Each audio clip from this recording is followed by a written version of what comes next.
The global energy crisis dominates the headlines.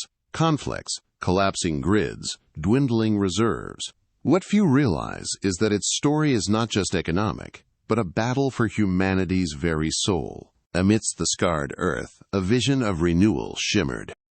As Dr. Anya Sharma walked through her pioneering solar farm, a vast expanse of light-harvesting panels stretching to the horizon. "This isn't just about power," she explained, her voice carrying an earnest conviction. "It's about peace. The sun offers an infinite source, freely given. If we learn to harness it, to share it, we unlock not just energy, but global collaboration, ending the age of scarcity and conflict." Her determined gaze swept across the sparkling arrays, a testament to what humanity could build, together. High above the teeming metropolis, Silas Thorne surveyed his domain from a sleek penthouse office. The city lights below, a glittering tapestry of his influence. As CEO of AetherCorp, his empire was built on the finite, the coveted. "Renewables are a child's fantasy," he stated, his voice a low, calculated rumble, not to an audience, but to the air itself.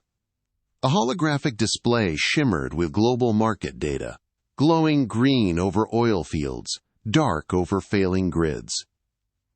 True power lies in control, in the scarcity that drives demand, in the resources that cannot be easily replicated or freely accessed. But this battle for control, this hunger for what the earth provides, is not new. It all began in the sun-baked fields of antiquity. After eons of nomadic wandering, humanity learned to coax sustenance from the soil. Simple tools tilled the earth, yielding the first harvest.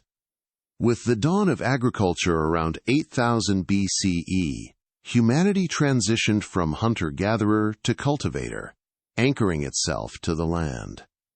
The bounty of the earth, once a gift, became the very foundation of existence, shaping early societies and our primal dependence on resources. Yet, this newfound dependence quickly sowed the seeds of conflict. By 3000 BCE in ancient Mesopotamia, fertile river valleys and precious water became battlegrounds. Villages under siege, their granaries plundered, their wells poisoned. Tribes clashed not over ideology, but over the very means of survival: land, water, and livestock. Resources, the lifeblood of nascent civilizations, swiftly transformed into symbols of power, the earliest triggers for war. The struggle for control over what the earth provided became an intrinsic, often brutal chapter in humanity's unfolding story. Centuries later, the interconnected world of the Bronze Age, a network of powerful empires and trade routes, collapsed with terrifying speed. Between 1200 and 1150 BCE, once thriving cities lay abandoned, their complex systems crumbling. Archaeologists point to a confluence of factors: climate change, invasions, and critically, the disruption of vital trade routes for copper and tin, the very resources that define the age. The mysterious Bronze Age collapse stands as a stark historical warning, a testament to the fragility of civilizations built on finite resources and intricate, easily disrupted supply chains. Back in the present, Dr. Anya Sharma stood on a global stage, her face illuminated by the stark lights of an international conference hall. Before a sea of delegates, she articulated her vision, a passionate plea for sustainable energy and global cooperation. "We stand at a crossroads," she declared, "where innovation can overcome scarcity and collaboration can replace conflict." Polite applause rippled through the hall, but beneath the surface, a palpable skepticism lingered. Delegates, many with ties to traditional energy giants, exchanged guarded glances, their faces betraying the entrenched interests arrayed against her. Thousands of feet above, in the opulent silence of his private jet, Silas Thorne reviewed intelligence on destabilized regions. Glowing red hotspots on a holographic map indicated territories rich in untapped fossil fuels. His fingers danced across the console, making discreet calls. "Ensure the funding for Project Cerberus is expedited," he instructed, his voice devoid of emotion. "And apply pressure to the regional council. We need that drilling permit approved by next quarter." He was not just observing geopolitical shifts. He was engineering them, subtly influencing decisions to create favorable conditions for AetherCorp's relentless expansion. Centuries before the modern world wrestled with oil pipelines and energy grids, empires rose and fell on the strength of their most vital resources. What few realize is that this pattern of control is as old as civilization itself. Take the Roman Empire, a colossus spanning continents. Its legions, its cities, its very stability, all hinged on one seemingly simple commodity: grain. From the fertile fields of Egypt, vast fleets of ships laden with wheat sailed across the Mediterranean, feeding the insatiable maw of Rome. These weren't mere trade routes. They were arteries of life, protected by political machinations and military might. Wars were fought, provinces annexed, and countless lives sacrificed, all to secure the endless flow of sustenance. The Roman emperors understood a fundamental truth: control the food, control the people. And in our time, the same ruthless logic applies to energy. This ancient struggle for essential resources is not just a chapter in history books. It's a recurring warning, an echo resonating through time. To truly grasp the depth of our modern crisis, we must look beyond the headlines and into the patterns that have shaped humanity for millennia. No one understood this better than Professor Elias Vance, a man whose cluttered university office, overflowing with ancient texts and maps, served as a gateway to forgotten wisdom.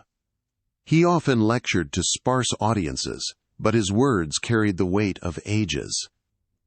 Humanity's story, Vance would muse, gesturing to an old Babylonian map, is a cyclical tale of discovery, dependence, and ultimately, conflict over what the earth provides.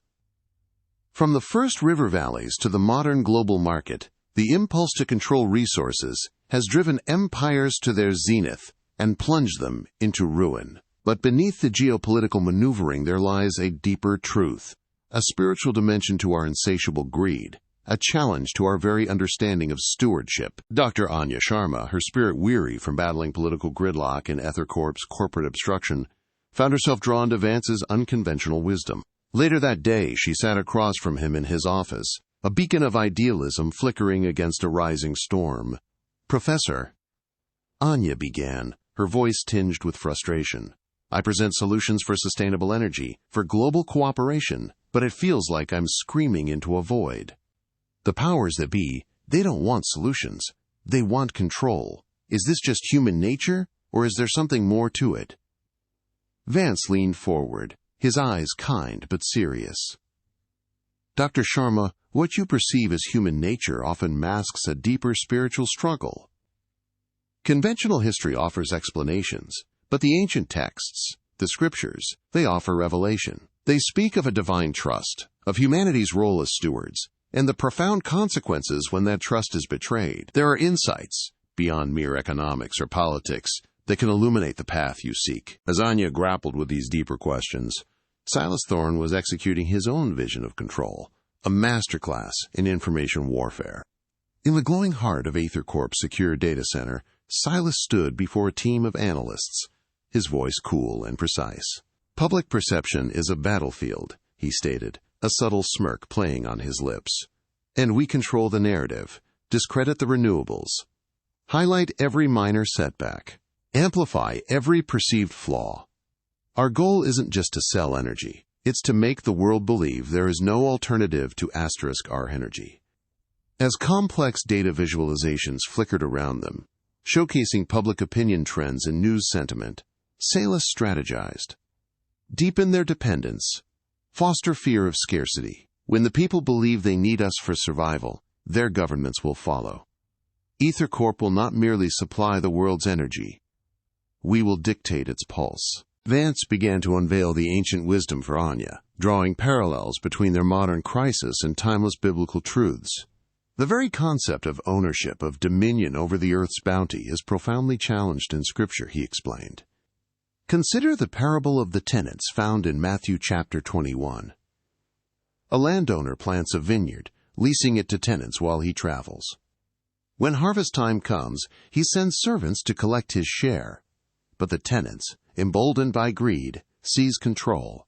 They beat one servant, kill another, and finally, even murder the owner's son, believing they can claim the vineyard for themselves. This isn't just a story about land. It's an allegory for humanity's stewardship of God's creation. The owner's generosity, the tenant's escalating greed, and the inevitable judgment that follows. It's a profound warning against claiming as our own what was merely entrusted to us. The parable's stark message resonated with real-world consequences, both ancient and modern. History is replete with examples of powerful figures who, like the greedy tenants, seized resources not their own. One of the most chilling is the story of King Ahab and Naboth's vineyard, recorded in 1 Kings chapter 21. Ahab, the powerful king of Israel, coveted Naboth's ancestral vineyard, located conveniently near his palace. When Naboth refused to sell, citing his family inheritance, Ahab's manipulative wife, Jezebel, orchestrated Naboth's murder on false charges. With Naboth eliminated, Ahab seized the vineyard. But divine justice was swift and uncompromising. The prophet Elijah confronted Ahab, declaring that just as dogs licked Naboth's blood, so would they lick Ahab's. This wasn't merely a tale of land acquisition. It was a clear biblical judgment against the abuse of power for personal gain, a stark reminder that even kings are not above divine law when it comes to the unjust seizure of resources. The echoes of ancient injustice fueled Anya's resolve, sharpening her focus on Silas Thorne's modern empire. She knew she couldn't fight AetherCorp alone, nor could she rely solely on conventional channels. Her frustration, however, was about to find an unlikely outlet. In a quiet, dimly lit cafe, far from the prying eyes of AetherCorp security, Anya met with Liam, a disillusioned former data specialist. His face was pale, his hands trembling slightly, as he slid a small, encrypted data chip across the table. They're manipulating everything, Dr. Sharma, Liam whispered, his voice barely audible. Market forecasts, resource availability reports, even environmental impact studies. It's all a carefully constructed lie to justify their expansion. This data, it's proof of their shell companies, their offshore accounts, the illicit deals. It's the blueprint of their real power. Anya clutched the chip, her heart pounding. The true scale of Silas's manipulation was far more insidious than she had imagined. But with this, she finally had a weapon. The fight was no longer just for sustainable energy. It was for truth, and Anya vowed, with a newfound steely determination, to make Silas Thorne's empire answer for its deceit. The global economy, already teetering, now plunged into a maelstrom of manufactured scarcity. On frenetic stock exchange floors, screens flashed a dizzying crimson, reflecting the plummeting stability of nations. Energy prices, manipulated by unseen hands, spiked dramatically, sending shockwaves through every household, every industry. This wasn't merely market fluctuation, it was a weapon. A strategic volatility designed to destabilize, to create chaos, and in that chaos, to empower those who controlled the very lifeblood of modern society. Its resources. The human cost of this deliberate manipulation was immeasurable, yet for the architects of this crisis, it was merely an acceptable externality. High above the turmoil, in AetherCorp's sleek war room, Silas Thorne stood at the head of a gleaming obsidian table. Holographic projections shimmered, displaying global energy infrastructure, acquisition targets highlighted in predatory red. Board members, pale shadows against the glowing maps, nodded in silent assent as Silas greenlit aggressive takeovers of smaller energy companies, already weakened by the engineered crisis. His voice, cool and precise, resonated with chilling confidence. The market abhors a vacuum, and we, gentlemen, are uniquely positioned to fill it.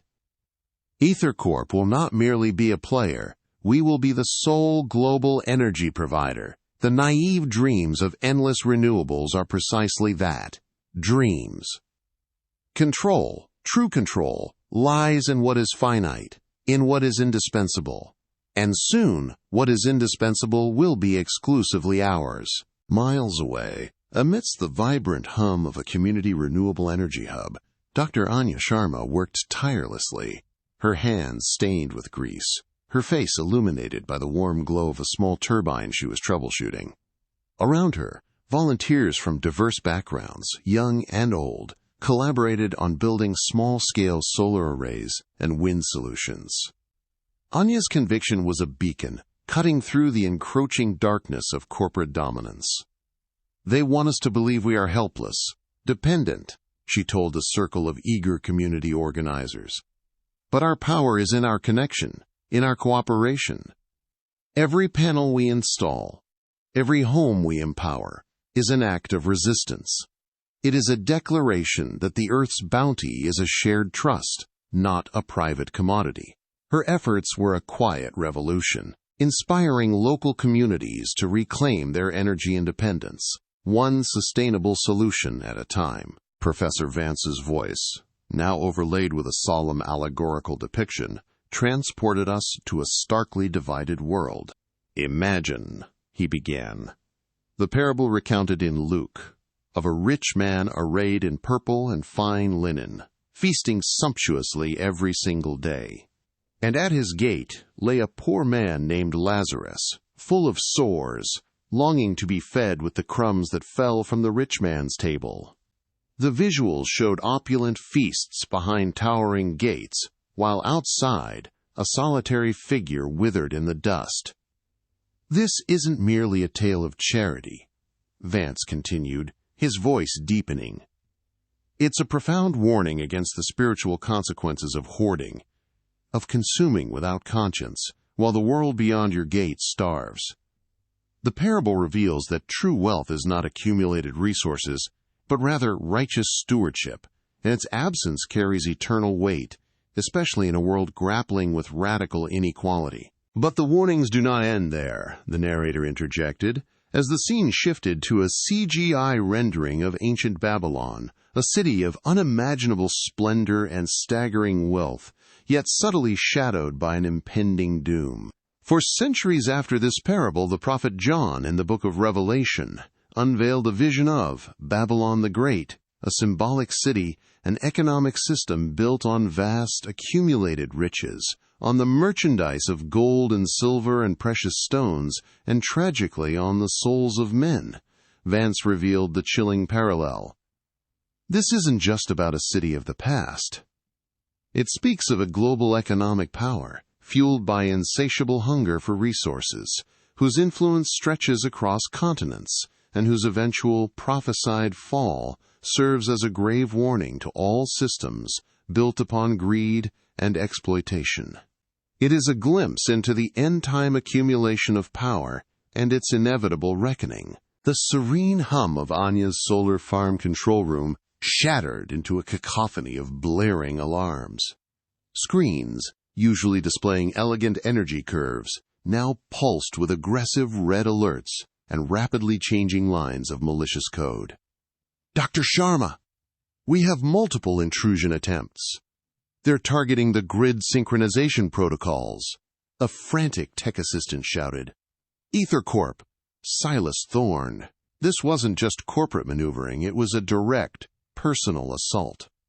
Anya's face, etched with fierce determination, barked commands. "Isolate the main server! Divert power to the emergency redundancies. We are not letting them cripple this network." Her team scrambled, fingers flying across keyboards, desperately repelling a sophisticated cyber attack designed to plunge her sustainable network into darkness. The personal danger was stark, the battle lines drawn with terrifying clarity. Later that night, the city lights below her apartment window seemed to mock Anya's weariness. She sat alone, the weight of the world pressing down on her. The relentless opposition, the sheer scale of the global crisis, the personal attacks. It was almost too much. She picked up the worn notebook containing Elias Vance's transcribed lectures. Her eyes scanned the familiar words, passages about stewardship, about justice, about the unseen battle between light and shadow. A quiet strength began to rekindle within her. The prophecies weren't just ancient warnings, they were blueprints for understanding, roadmaps for navigating the darkness. This was more than a fight for energy. It was a fight for the very soul of humanity's relationship with creation. And Anya, though weary, found a renewed, unshakable purpose in those profound, ancient insights. The sleek, towering edifices of the International Financial District, cold glass and steel reflecting a gray sky, hummed with a relentless, calculated energy. Here, power was traded not with weapons, but with numbers. What few realize is that this seemingly modern dance of digits orchestrates a silent, far more insidious form of control. Nations, desperate for the lifeblood of energy, were being drawn into a web of debt, their very sovereignty mortgaged against the promise of fuel.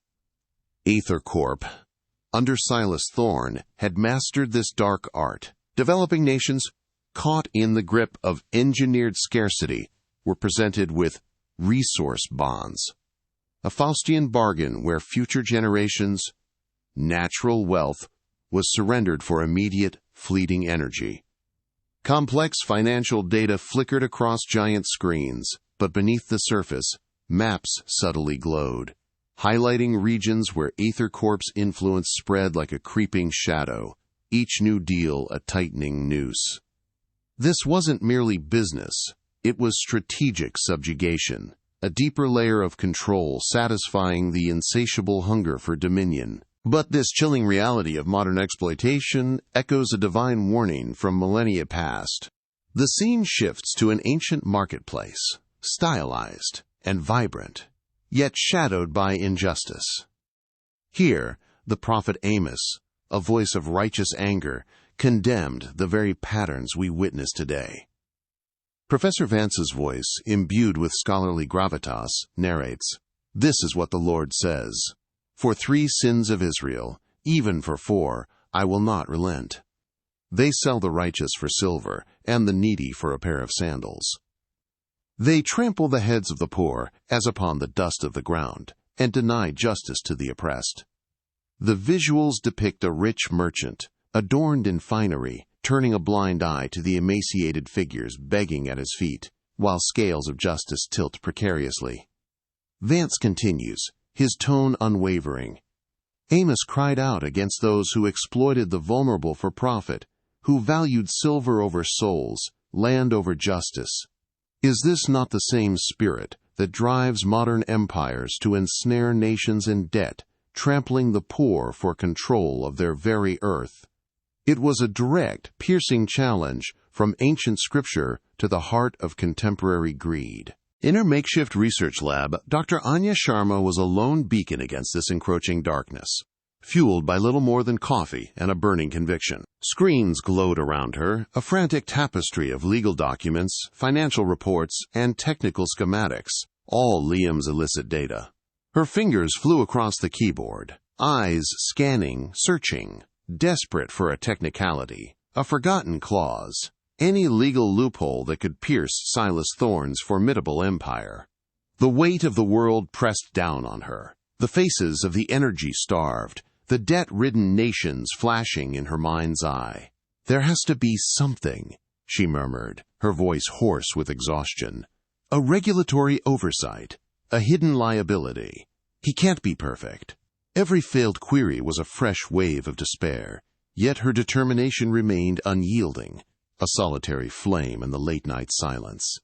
The clock was ticking, and the global crisis deepened with every passing moment. Meanwhile, in the rarefied air of AetherCorp's executive boardroom, Silas Thorne moved with the predatory grace of a king surveying his domain. A vast, holographic map of the world pulsed before him, a tapestry of glowing energy grids and resource deposits, with AetherCorp's logo now dominating nearly every continent.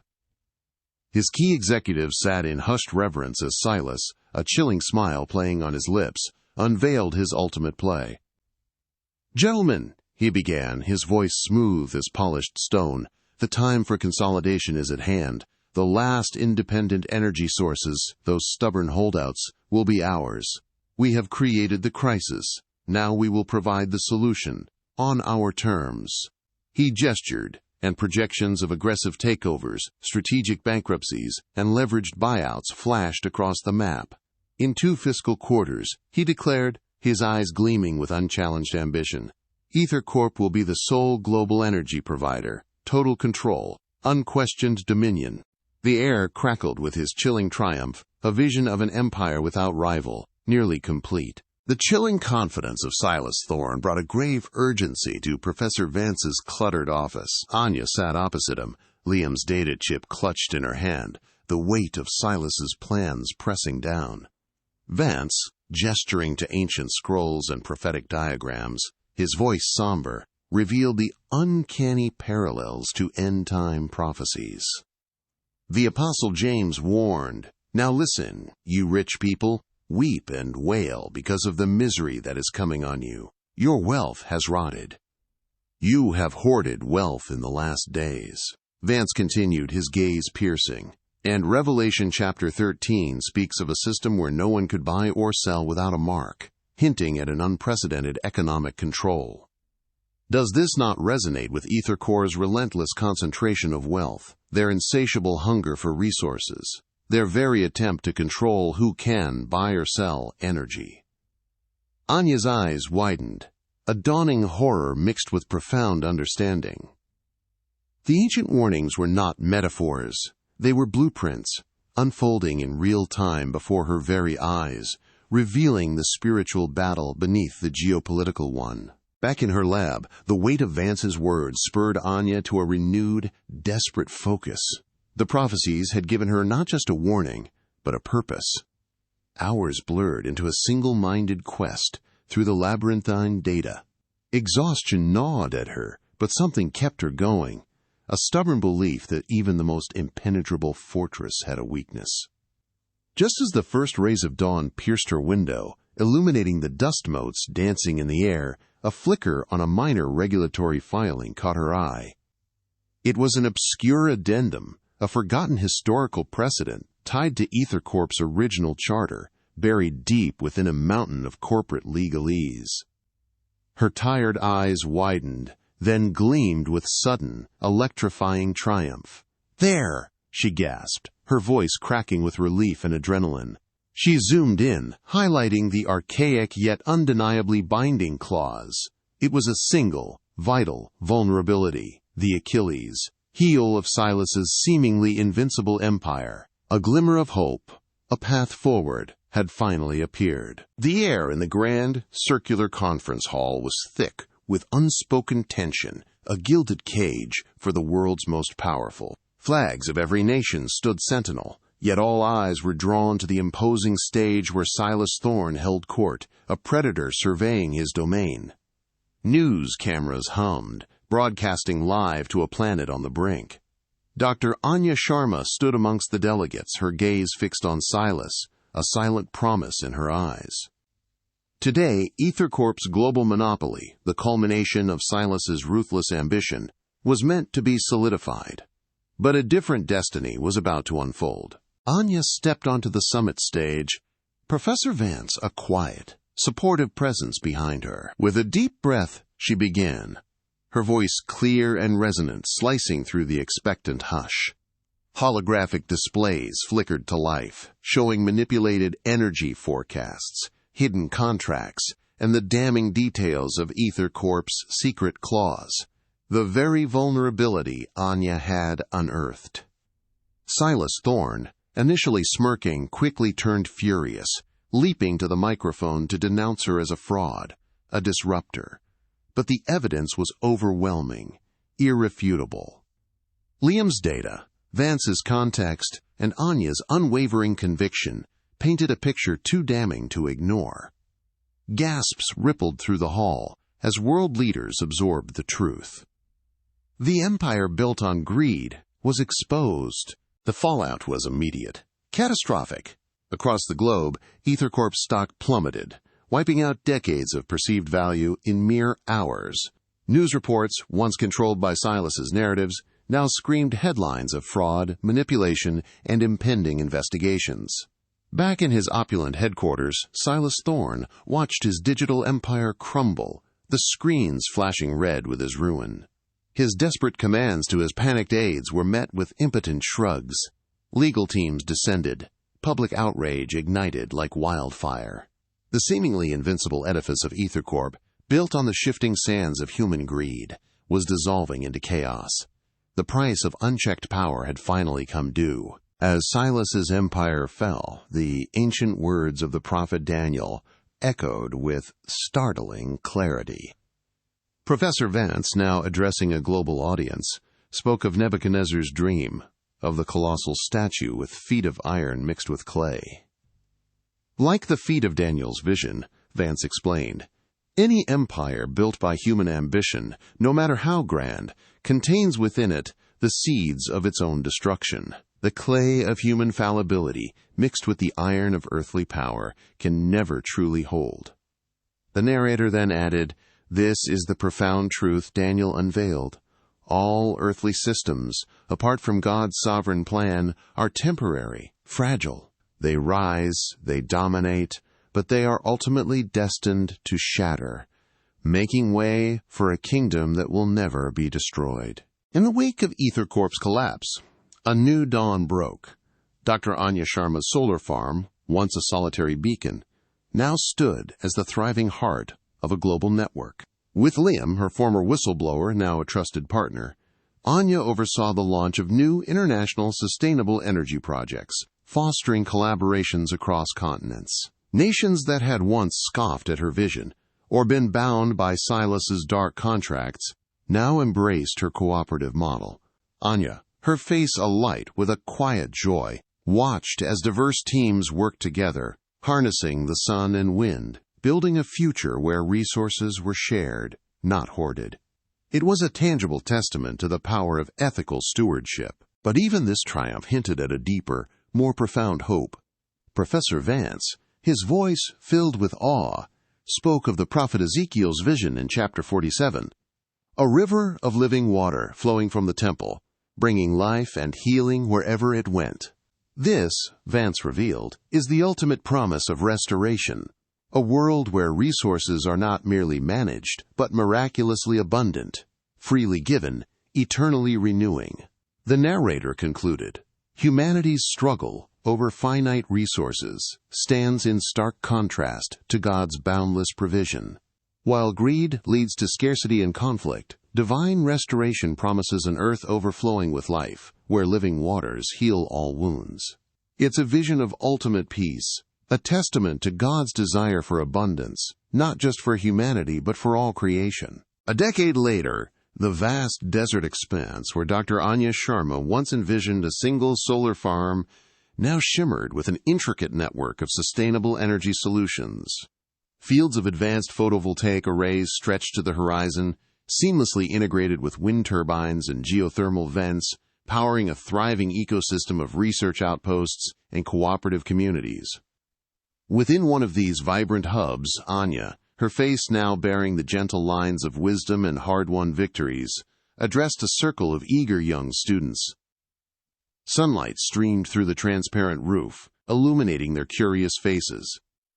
"Remember," Anya's voice, calm yet resonant with passion, echoed softly, "the earth is not just a resource to be exploited, but a garden entrusted to us.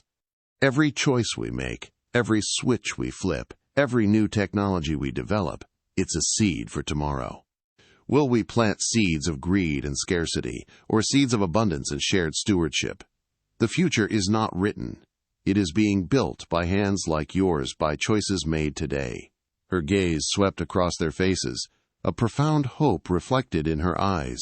Far from the sun-drenched fields within the sterile confines of a maximum security prison cell, Silas Thorne sat in stark isolation. The once imposing figure was diminished, his tailored suits replaced by a drab uniform. The panoramic city views he once commanded were now exchanged for a single, barred window, offering only a sliver of concrete sky. He stared blankly at the rough-hewn wall, the echoes of his empire now distant, hollow. Stripped of his power, his influence evaporated. The world he tried to own had turned its back. The question lingers. In the quiet solitude, does a man like Silas Thorne, once driven by an insatiable hunger for control, finally confront the true cost of his ambition? Or does the shadow of regret simply replace the pursuit of dominance? And so, we arrive at the precipice of humanity's ultimate choice. Professor Vance's voice, echoing through time, reminds us of the profound imagery in Revelation chapter 14. Put in your sickle and reap, for the hour to reap has come, for the harvest of the earth is ripe. This isn't just a vision of judgment, but a profound metaphor for humanity's collective destiny. The earth, our vineyard, now stands ripe for a final harvest. Will we choose to continue down the path of destructive greed, trampling the very creation we were given to tend? Or will we, as a global family, embrace the principles of stewardship, sharing the bounty, and nurturing the living waters for all? This is the crucial question, the end-time harvest of our choices. From the earliest pages of Genesis, when humanity was first entrusted with a garden, to the dramatic rise and fall of empires fueled by resource control, to the prophetic warnings of economic imbalance in the last days, and finally, to Anya Sharma's courageous fight for a sustainable future, the story of Earth's resources has always been intricately woven into God's greater plan. It is a narrative of divine trust, human ambition, and the timeless call to stewardship. We've seen how ancient civilizations rose and fell based on their relationship with the land, how powerful kings like Ahab sacrificed justice for personal gain, and how modern corporations, unchecked, can mirror the prophetic warnings of Babylon's insatiable hunger. Yet we've also seen the promise of renewal, a vision of living waters, freely given, when humanity aligns with its divine purpose.